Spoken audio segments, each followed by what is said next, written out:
As the snowflakes gently fell around me, I found myself looking straight into the eyes of Snow, one of Yellowstone's most famous grizzly sows, and her 2 cubs.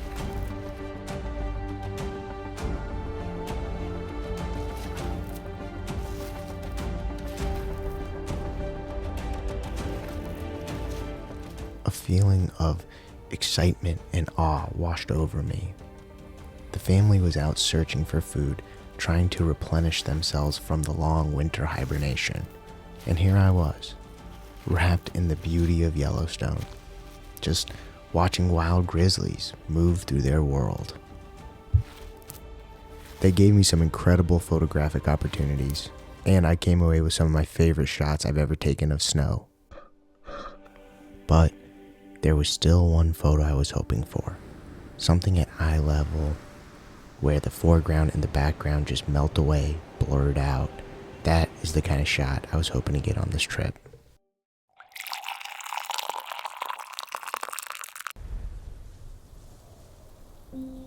Out here, when you're searching for wildlife, the noise of life fades away.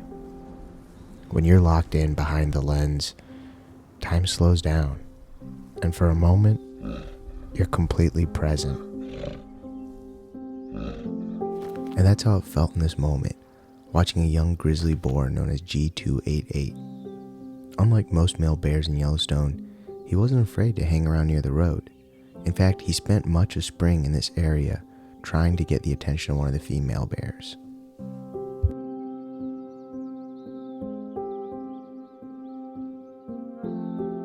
The beauty of spring in Yellowstone is that one minute it can be clear skies, and then next thing you know, you find yourself in a snowstorm. And on this day, the snow seemed to bring out the bears. A female known as Jam was out alongside the shoreline. And further up the hillside, her older sister, Snow, was out again with her cubs.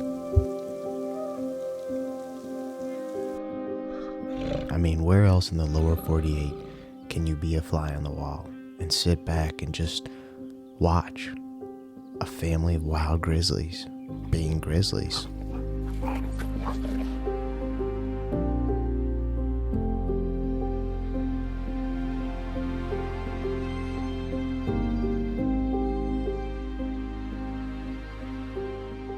Well, I decided to stop, get a quick bite to eat. Little pizza from the gas station at Fishing Bridge. It's been calling my name, so decided to give it a go. It's been a great day. Let's try this though. Oh yeah, that's fantastic.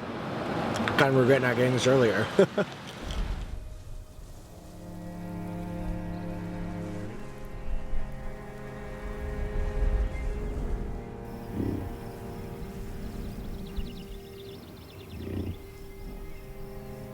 Not long after, we came across a cinnamon black bear.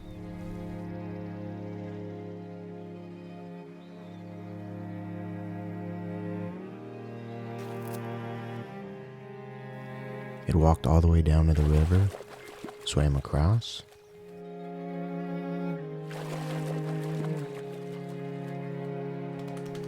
had a little shake, and made its way straight to a carcass waiting on the other side. You never know what you're going to witness next. That's what gets you up for those early mornings and keeps you out for those late sunsets.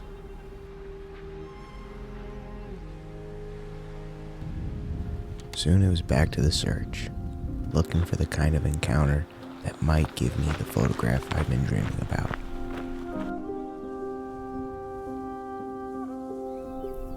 Before long, we came across another familiar face. Beryl, the grizzly sow, and her cubs. Watching the cubs play and interact with their mom was incredible to see. But from where we stood, there just really wasn't a shot there.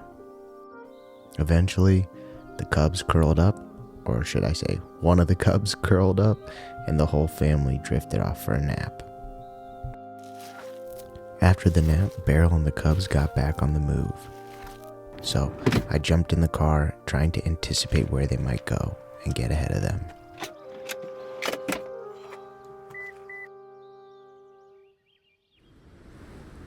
They continued moving off into the forest, but I had a pretty good idea where they might come out. What's happening, guys? So I've been following Beryl and her two cubs, and I think they're gonna pop out right here. The crowds are further up the road, so if they do, I should have it to myself. Before long, the family appeared exactly where I had hoped. Beryl was the very first grizzly I ever photographed, so she's always held a special place for me. As they moved across the hillside, I started to see the possibility for a great shot. They were heading straight toward a small stream, and if they crossed, it could be a moment I'd been hoping for. So, I lined myself up and waited.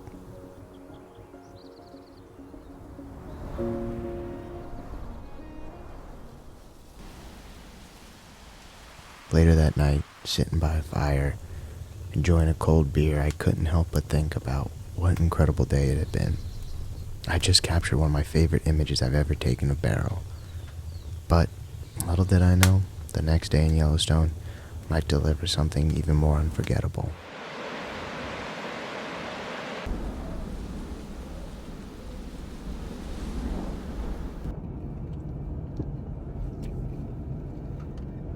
The next day, it didn't take much searching. Beryl and her cubs were out again, foraging their way across the hillside and heading my direction.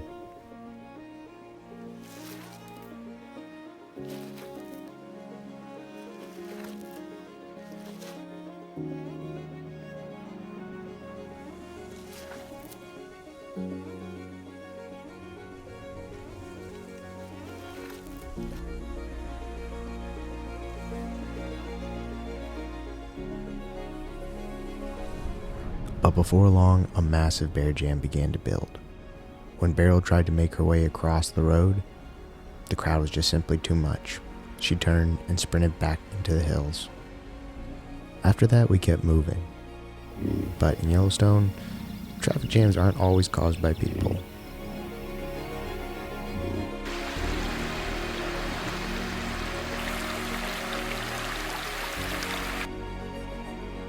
Eventually, we made it to Mammoth, where a little huckleberry ice cream felt like the perfect midday pick-me-up.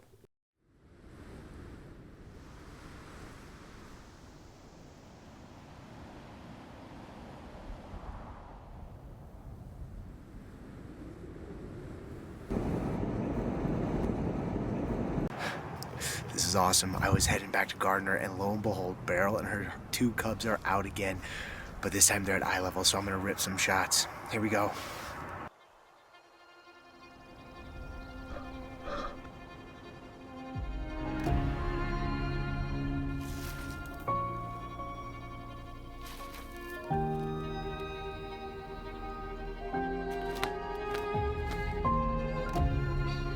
I couldn't believe how close they were. For a moment, I just watched them, not even looking through the camera, just taking in how incredible it was to be there with them.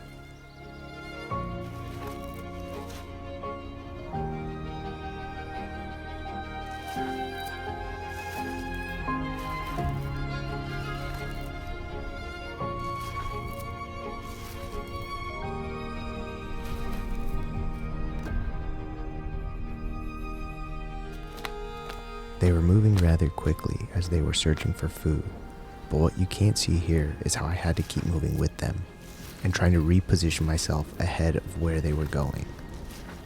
Eventually, everything lined up and I was in position. With every step, Beryl came closer, and I waited for the moment to snap the shots that I had been hoping for all spring.